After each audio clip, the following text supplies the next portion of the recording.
Finally guys आज का vlog यहीं से स्टार्ट करते हैं और आज का व्लॉग में आपका हार्दिक स्वागत है। और सुबह सुबह नहा धो के रेडी हो चुका हूँ। तो अभी तो सुबह को 8:09 बजने में 15 मिनट की देरी है और अभी भी थोड़ा सा नींद आ रही थी। कल रात को लेट सोया था, वीडियो एडिटिंग किया, बाद में सुबह जल्दी उठ के अपलोड किया, तो इसके चक्कर में आज नींद भी थोड़ा सा पूरा नहीं हुआ है। और आज का दिन कैसा जाता है कैसा नहीं जाता है वो आप लोगों को देखना है तो मेरे यूट्यूब चैनल में जल्दी से सब्सक्राइब कर लो और व्लॉग में कंटिन्यू देखते रहना। और हमारे जैक भाई देखो अभी सोए हैं। तो भाई अभी दोपहर के 11:30 बज चुके हैं और ये जैक को गर्मी की वजह से अभी देखो नहलाया जा रहा है। Jack, Jack.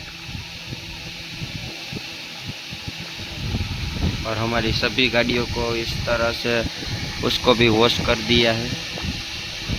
ये है हमारा बुलेट, ये है हमारी बाइक और ये है हमारी गाड़ी। और ये सामने हमारी एक्टिवा भी खड़ी है, देखो